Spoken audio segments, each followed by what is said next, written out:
I'm Miss Emily, and welcome to the Environmental Education Center here in Sneedsbury. Thank you for joining us for our Wild Wednesday at the EEC. Today, we're talking about Venus flytraps. So after we talk a little bit about these plants, we're going to create our Venus flytrap plate. So let's get started. So Venus flytraps are a carnivorous plant. So that means it eats stuff. It eats meat. And the meat that our Venus flytraps eat are insects. So the reason why our Venus flytraps eat things, because you really have to think about it. It's a plant. Plants, we know, drink water out of the ground. They get nutrients out of the ground in which they live in. But Venus flytraps don't do that. They eat insects. So the reason why is because the soil they live in is not that great. It's not that great for them. It's very acidic. So in order to get nutrients, in order for the plant to live and survive and grow, it has to get it from another source besides the soil, and that source are insects. So they eat things like flies, of course. They also eat little teeny tiny creatures like a spider, ants, anything that is small enough to fit inside what we would consider the mouth. That plant is going to try to eat it.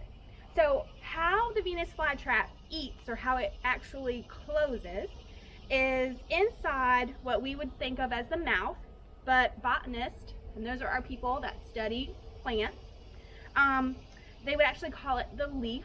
So this is the leaf of the plant.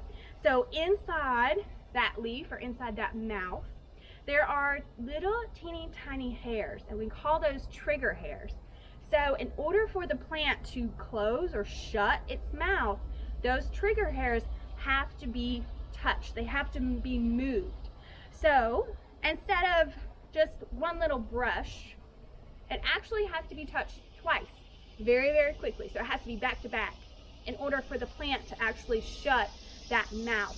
And that's kind of like its fail-safe. So think about if a leaf was to maybe brush inside there. The plant's not going to get any nutrients from that leaf. So in order for something to touch it twice, it has to think, it kind of alerts the plant to say, okay, this is something that I can actually eat, something that I can get nutrients from. And it's going to close its mouth half a second, and these, what look like teeth, we actually call them cilia. Cilia is like another word for hair, and they're very, very fine. They're not sharp like teeth. If you take one of your fingers and feel your eyelashes, that's what they feel like. They're very soft. But the cilia's job is there to lock together and prevent any prey from escaping out of the mouth. We want to make sure that our plant can keep in that prey so that it can get nutrients. So once the mouth locks together, it's going to start producing digestive enzymes, which is basically like acid. And that insect that's trapped inside of that mouth is going to start to boil, break down. And the inside of that insect is going to be ingested or seeped and soaked into what we would think of as the vein of that plant. And it's going to travel down into the root, which is underneath the ground. And that is how that plant is able to live and survive. That's how it gets nutrients. Reason why an insect would go inside the mouth? It looks pretty. Most of the plants that are growing out in the wild, our Venus flytrap plant, has a bright ruby red mouth, and that attracts insects.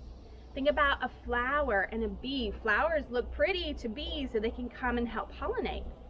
That's what the Venus flytrap does with its ruby red mouth and the inside of it. And it smells really good. It has this aroma that helps lure in insects.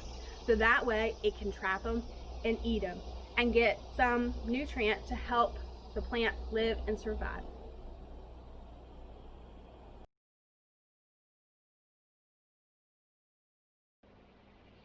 Hi, so now we're going to be doing our Venus flytrap plate craft. So here are some things that you guys are going to need to do that craft. I've got an instruction sheet for you all to help guide you through it. we've got some flies, your red construction paper, just a paper plate, doesn't matter what style it is. You need a green crayon, some glue, scissors, and of course googly eyes to help make up your Venus flytrap. So what you're going to do first is color your plate with your green crayon, and it can be whatever color, you know. Green though, right, because our Venus flytrap is green, so you don't really necessarily want a red Venus flytrap, not around here anyway. It's got to be green. So you're going to color your plate green all over. Make sure you get the edges of it as well. Once you color it green, you're going to flip it over, and you're going to grab your red sheet of construction paper. Just kind of make a little divot like this. You can kind of see I'm making a little line here. It's going to be my little guide. And then use your scissors to cut off some of this extra paper, because this is going to be the inside of the mouth of the Venus flytrap. This is that ruby red color we were talking about that helps attract those insects. So after you do that, you're going to grab your glue, just kind of put it on your red construction paper, flip it over, glue it down, and then if you would like, you can go around the outside edges of your plate and color in some more green, because it will show. So you can see, and this one that I've already completed, you're going to see it all in here. So you might want to go ahead and color the inside, and again, get the edges as well. So after you color all around the inside with that green, you're going to want to bend your plate in half. So just try to line it up as best as possible and just kind of mush it down. Get your center. And once you do that, then take your scissors again, and you're just going to start to cut along the edges of the plate and just kind of make a triangle. And this is going to help make up the teeth of the Venus flytrap. So you'll need to do that all the way around the top of the plate. You're going to want to also do it on the bottom half of the plate as well. So do the same thing up top as you do on the bottom. So after you cut your teeth out, then you're going to want to take your fly and cut it out as well. So after you get your fly all cut out, bear with me just a second so I get my little fly out. This is what our Venus flytraps like to eat, you know, these little insects, these little creatures. So after we get our fly cut out, take some more glue, and we're going to put it in the inside of our plate. So anywhere that you want. See, here he goes. I'm going to put him right here on the bottom. And then you've got another little fly. So you can cut him out and put him wherever you want. After you stick your flies inside the mouth, you don't want them on the outside. You can't eat them that way. Once you put your fly on the inside of the mouth, you're going to take your googly eyes and put some more glue on them. And then we're going to stick them on top of the plate. That's going to be the top of the plant.